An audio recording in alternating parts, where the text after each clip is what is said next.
Hello Pisces! Welcome dito sa aking channel, Kapalaran 888. Welcome guys! Alamin natin ngayon kung ano yung timeless angel message guys. So, alamin natin kung ano yung mga pwedeng mensahe na gustong ipahiwatig, ibigay sa iyo ng ating mga angels, archangels sa pang-araw-araw nyong pamumuhay. So, timeless siya kahit kailan. Kung kailan to magre-resonate, panoorin nyo. Okay? So, yun.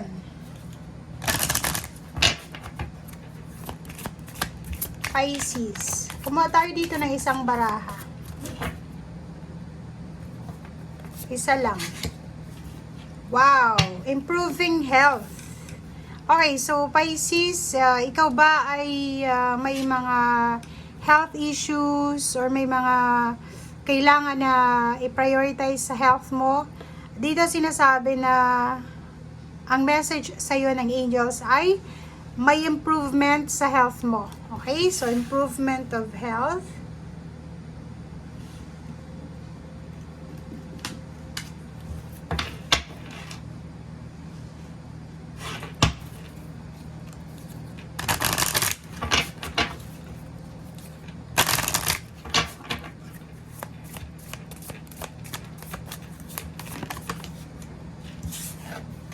Okay.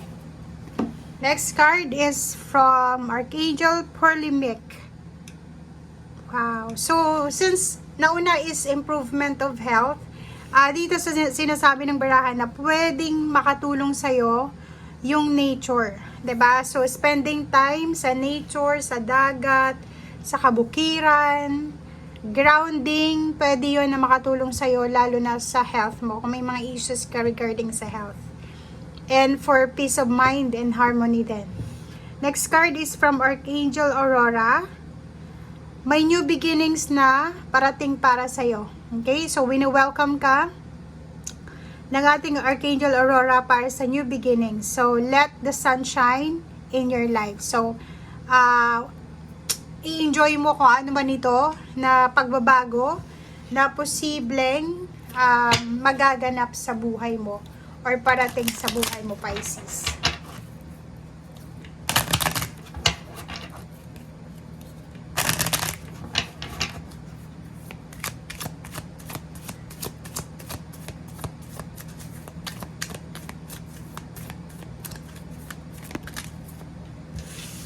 Okay. Okay, first card natin is Flower Power. Next is Travel. And last card natin is Practice. Okay. Pisces. Sinasabi ng baraha sa'yo dito na may posibleng upcoming trip or travel or vacation na posibleng magdadala sa'yo ng positibong pagbabago sa buhay mo. Life-changing positive. In a positive ways. Okay?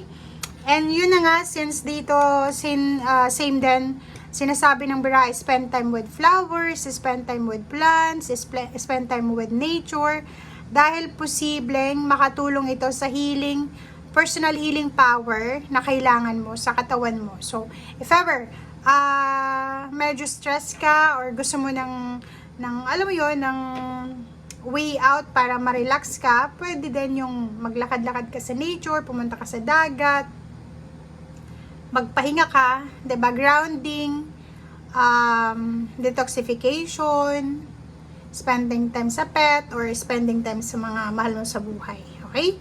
And if ever may mga gusto kayong matutunan, may gusto kayong malaman, kailangan nyo daw na pag-aralan siya. Okay? Pag-aralan nyo para matutunan nyo kung ano man itong mga gusto nyong matutunan sa buhay.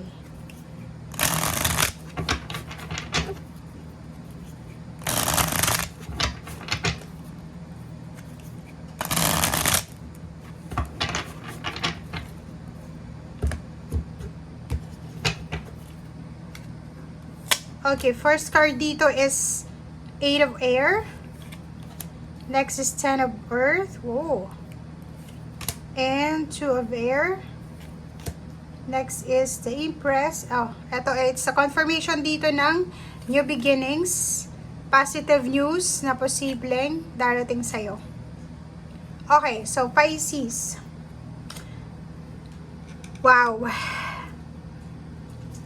Siguro for the past few months or years or pwedeng mga weeks lang or days, medyo may mga pagdududa kayo sa kung ano yung future. Medyo confused para sa future.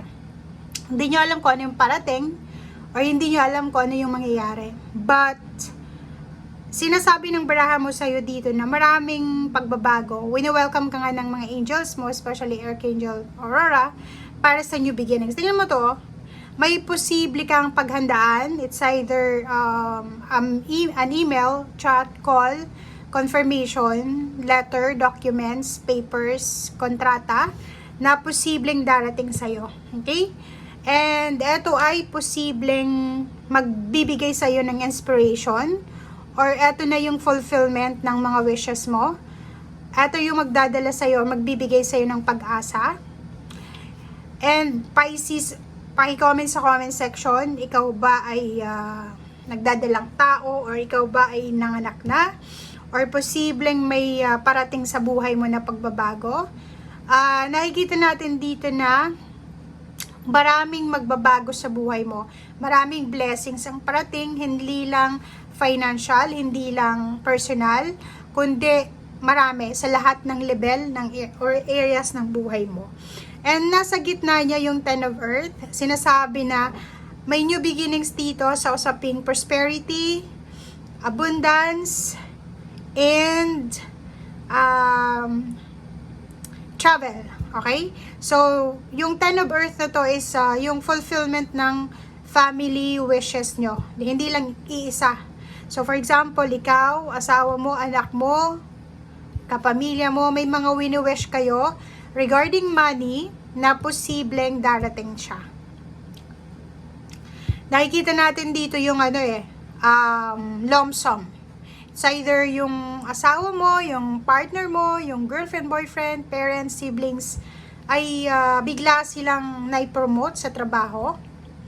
Biglang tumaas yung position sa trabaho. Syempre, tataas din yung sweldo. Pwedeng may inheritance, pwedeng may ibibenta ka. It's either bahay, lupa, or kung ano pa man. Okay. Iwasan mo lang yung sobrang pagmumultitask. Diba? Kailangan mo ng balance si Pisces. So, wag tayong masyadong magpapagod. Parang yun yung sinasabi ng baraha dito. Ang balance na to is dito to sa Ten of Fire. Sinasabi ng baraha na yung iba sa inyo dyan is overwork, stress, imbalance. So, kailangan yun ng balanse. Kailangan yun ng control. So, for example, may mga bisyo, control sa bisyo, control sa pagkain, control sa negative emotion, control sa issue, sa negativity. Kontrolin natin yung mga bagay-bagay na kailangan ng control sa buhay natin. Yung overspending, overworking, mga over na yan na pwedeng i-moderate, kailangan mong i-moderate. Okay? Dito naman sinasabi na it's a good karma. May parating na good karma sa buhay mo. Siguro Pisces, may ginawa kang maganda sa buhay mo from your past lives or pwedeng naging maganda yung pakikitungo mo sa mga tao. Wala kang pinipili. So dito sinasabi ng baraha na lahat ng mga ginawa mong maganda ay ibabalik sa'yo ng universe ng tenfold. Okay? Dito din, sinasabi ng Seven of Air, mag-iingat ka sa mga air signs, Gemini, Libra, and Aquarius. Lalo na yung mga taong ito na palagi mong kausap sa mga social media accounts or platform, like sa Messenger. Huwag kang magtitiwala sa kanila kasi, or even the Cancer siguro. Cancer, Virgo, Taurus, and Capricorn. Leo, sila yung mga taong kailangan mong iwasan, lalo na sa information. Kasi lahat ng sasabihin mo, sasabihin din nila sa ibang tao. Okay? So, Seven of Earth, if ever man na naghihintay ka ng pera, naghihintay ka ng lump sum, naghihintay ka ng contract, naghihintay ka ng kung ano man to, it's either travel, it's either baby, it's either work, business openings, ano ba? Ano ba yung hinihintay mo? Sinasabi ng baraha sa'yo dito na huwag tayong mainip dahil parating na ito. Okay? Sinasabi ng baraha na makinig ka sa iyong intuition, makinig ka sa sinasabi ng iyong inner self dahil pwedeng makatulong yan, lalo na kung naghihintay ka and medyo impatient ka na. Okay? Thank you guys and see you again. Bye!